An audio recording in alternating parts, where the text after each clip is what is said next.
آج کے درس سے ان چیزوں کو بیان کریں گے جن سے وضو ٹوٹ جاتا ہے۔ تو یاد رکھیں،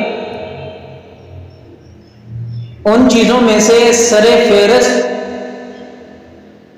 پہلی چیز تو یہ ہے کہ اگر بالفرض کسی شخص کے دانت سے خون نکل گیا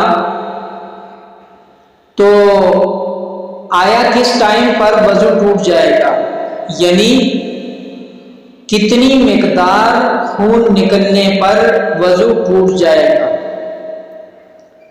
اتنی بات تو پکی ہے کہ خون نکلنے سے وضو ٹوٹ جاتا ہے۔ اب سمجھنے کی بات یہ ہے کہ کتنا خون نکل جائے تو وضو ٹوٹے گا۔ تو یاد رکھیں، دانت سے اتنا خون نکل گیا کہ اس کا ذائقہ منہ میں محسوس ہونے لگا یا تھوک کا رنگ سرخی مائل ہو گیا تو یاد رکھو وضو ٹوٹ جائے گا۔ لیکن اگر خون کا ذائقہ منہ میں محسوس نہ ہونے لگا یا تھوک کا رنگ سرخ مائل نہ ہوا تو وضو نہیں ٹوٹے گا۔ اب اسی کے ساتھ یہ بات بھی ذہن میں رکھیں کہ جسم کے کسی بھی حصے سے خون نکل جائے اور خون نکل کر بہہ جائے تو یاد رکھو اس سے وضو ٹوٹ جائے گا۔ اور یہ بات بھی ذہن میں ہونی چاہیے، بہت سارے لوگ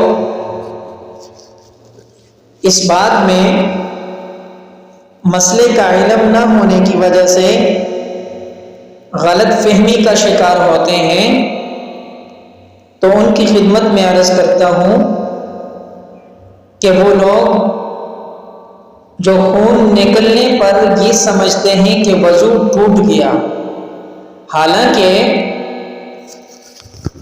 صرف اور صرف خون نکلنے سے وضو نہیں ٹوٹتا، بلکہ خون نکل کر بہہ جانے سے وضو ٹوٹتا ہے۔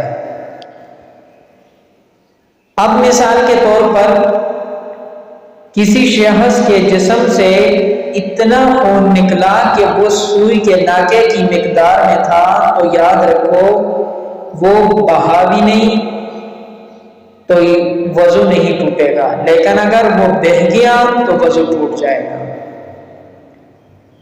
یعنی اتنی کم مقدار میں جسم سے خون نکلا کہ وہ نکلنے کے بعد فوراً وہاں پہ جم گیا تو وضو نہیں ٹوٹے گا، لیکن نکلنے کے بعد بہہ گیا تو یاد رکھو وضو ٹوٹ جائے گا۔ اس لیے ان مسائل کو سیکھنا ہر مسلمان کی اہم ضرورت ہے۔